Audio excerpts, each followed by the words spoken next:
What's going on, football fans? Welcome back to another edition of Truck Thoughts, this time from the mean streets of Kennesaw. I'm pretty sure I'm in Kennesaw. Anyway, hey man, how about them Falcons, boy? They pulled out a win against Carolina on the road and led the whole time. And I think you finally got to see what an Arthur Smith game plan really kind of looks like, or what an ideal game really kind of looks like. And not to say that it was perfect. It wasn't perfect. I mean, there were some, bad throws by Ryan. There was some horrible receiver play. But you're starting to see some consistency build. And what I mean by that is the past 3 games, your run game has produced over 100 yards with your running back by committee. 2 games over 120 yards, and then the Jacksonville game 149 yards. Now, obviously, that's just a Jacksonville game, so you can throw that out and say, oh, well, no big deal there. But the other 2 games, you did against some pretty stout defenses, against Tampa Bay and against Carolina. It goes to what I was saying earlier in the season. Right now, this team seems to go the way of the offensive line as far as the wins and stuff like that go. If the offensive line has a decent performance, we have a real good chance of winning. They don't, then obviously we don't, right? But what I've been encouraged by is the fact that this late in the season, we haven't abandoned all hope on the run. Cordell Patterson is getting, he's getting his due, right? Like, he's been amazing in a sense. Becomes the first player in franchise history to have 5 rushing and 5 receiving touchdowns. That's awesome. And over 1,000 all-purpose yards. Like, he has been such a pleasant surprise. But it's not just been him.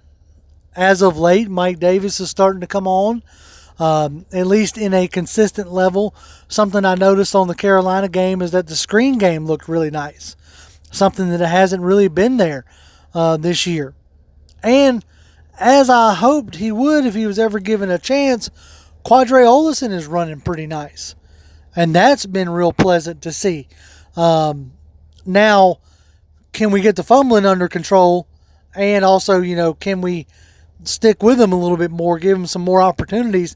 Like, his runs seemed like what I would call the best pure running back runs. Like, Cordell was the most effective over these past 3 game stretches, but he doesn't look conventional, I guess is what I'm getting at, which is not a bad thing. He's effective, and that's all I really care about. But the consistency over these past 3 games to be averaging out almost 4 yards a carry is nice to see. And I don't know if any of y'all have noticed or not, but a lot of these runs have come off of the left side, running behind Jalen Mayfield and Jake Matthews.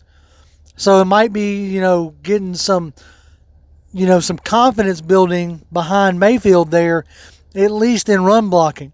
I mean, his pass blocking is still something left to be desired, but he's showing some incremental improvements.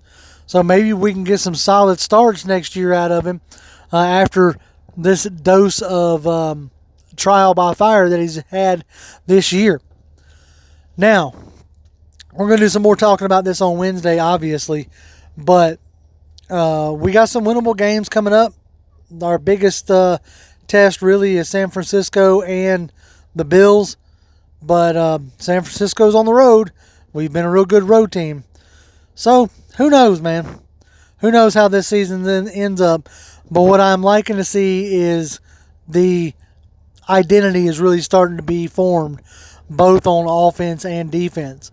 Now I can't wait to see it with some real talent behind it. But yeah, y'all tune in Wednesday night as we continue to dissect this and get y'all's thoughts. But that's what I was driving around thinking about today. Not just today, last couple of days, is it's really nice to see the consistency in the run game starting to build. Hopefully it's something that we can continue throughout the rest of the year. Anyway, peace.